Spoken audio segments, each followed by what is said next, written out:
You've got the story outlined. You've got the characters designed. You've got the world built.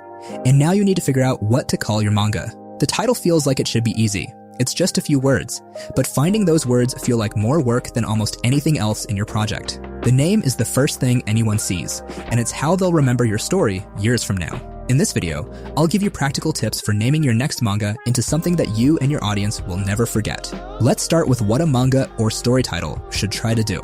First, it needs to be memorable, something the reader can say to a friend without stumbling over the words or sounding awkward. Second, it should hint at the story's identity, its genre, its tone, its world, without giving everything away and spoiling the experience. This isn't totally necessary. Some stories are named simply after the main character or setting. And third, it should stand out from the crowd. If it sounds like every other title on the shelf, it disappears. The first approach is the symbolic title. This is a title that uses a word or phrase that represents the story's deeper meaning or central theme. It's not literal. It doesn't describe the plot or name a character. It suggests more than it says. The word itself might not make complete sense until you've read the story, but it sounds intriguing on its own. This works because it creates curiosity. The reader sees the title, doesn't fully understand it yet, and wants to know what it means. To find your symbolic title, ask yourself, what's the one word or concept that sits at the very center of my story? If your story is about freedom, is there a symbol in your world that represents freedom? If your story is about sacrifice, is there an object, a place, or a ritual that embodies that sacrifice? Take that symbol and see how it sounds as a title. Sometimes the symbol itself is the title. The power of a symbolic title is that it grows as the reader progresses through your story. At first, it might just seem like a cool phrase that sounds good, but by the final chapter, the reader understands every layer packed into those 2 or 3 words. The title becomes richer with every chapter they read. The second approach is the character-focused title. This is simply naming the manga after the protagonist or after a defining trait of the protagonist. It's direct. It tells the reader exactly who this story is about. It hits hardest when the character name itself is interesting, or when the title communicates something about who the character is beyond just their name. A single word that's also a character name can be incredibly powerful if the name is distinctive.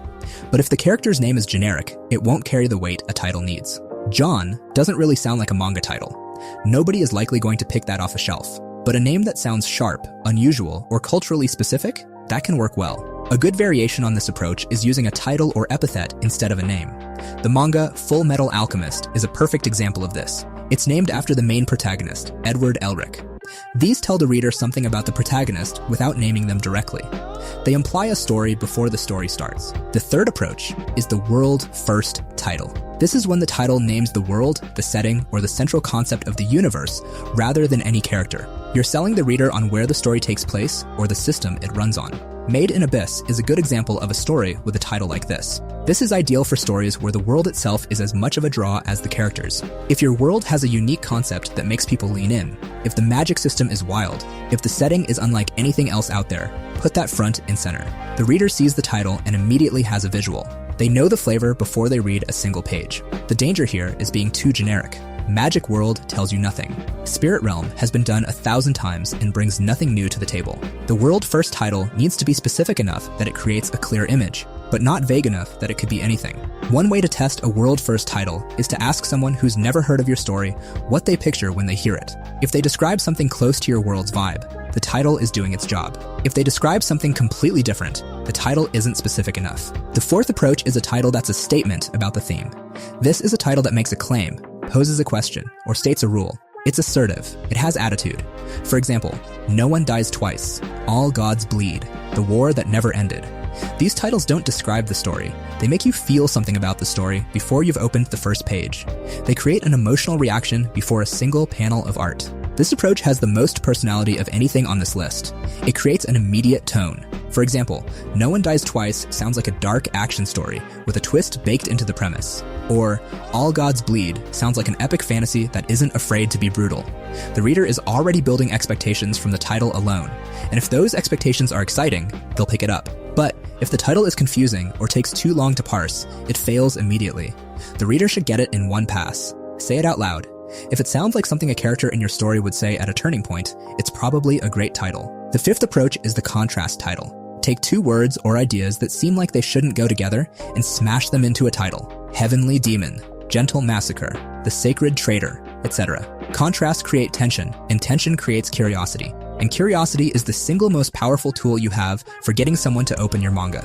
A manga that uses this naming style is Mashal, Magic, and Muscles. This works because the reader's brain subconsciously asks, how can something be both of these things? That question is your hook. The contradiction implies complexity. It suggests the story isn't simple, that there's more going on than the surface suggests. And for a manga, where the reader decides in seconds whether to read or swipe past, that brief moment of intrigue is literally everything. Now here are some practical rules that apply to any approach. 1. Keep it short. 2 to 4 words is the sweet spot for fiction titles. 1 word works if that word is powerful and distinctive enough. 5 or more words can work, but they need to roll off the tongue easily. If you can't say the title in one breath, it's too long. 2. Say it out loud. Manga titles get said in conversation, typed in search bars, and recommended between friends. If the title is hard to pronounce, awkward to say, or forgettable as a sound, it won't spread, no matter how good the story behind it is. The best titles feel good to speak. 3. Search it. Before you commit to anything, look up your title. Is there already a manga with that name, a movie, a book, a game, a TV show? You want something that's distinctly yours. If someone searches your title and gets 10 other results first, that's a problem. 4. Test it on people who don't know your story. Show them the title with no other context and ask what genre they think it is, what tone, what kind of story they'd expect. If their guesses are wildly off from what your manga actually is, the title is sending the wrong signal and you need to reconsider. If their guesses are in the right neighborhood, you've got a winner. 5. Don't wait for perfection. Some of the most successful manga in history have titles that are simple and seemingly unremarkable on their own. What made them iconic wasn't the title itself, but the story behind it. A good enough title that lets you start publishing and reaching readers is better than a perfect title that keeps you stuck in brainstorming. Something a lot of creators don't realize until they're deep in the process, titles can change. If you're still in the early stages of your project, pick a working title and keep going. Write the story first. Sometimes the perfect title reveals itself deep in the creative process, in a line of dialogue, a chapter heading, a concept that emerges naturally from the work. You don't need the title locked before you start. You need it locked before you publish. Those are very different deadlines. And lastly, your title doesn't need to do everything at once. It needs to do one thing really well. Either intrigue them with mystery, excite them with energy, unsettle them with contrast, or promise them a specific kind of experience. Pick one lane and fully own it. A title that tries to do everything at once ends up doing nothing. If you're stuck between multiple candidates, try this. Write each title on a separate line with some space between them. Look at them after sleeping on it. One of them will feel right after some time, in a way the others won't. That gut feeling isn't random. It's your brain processing which title has the strongest signal after hours of chewing on it in the background. Trust it. If this video helped you, hit the like button and leave a comment below.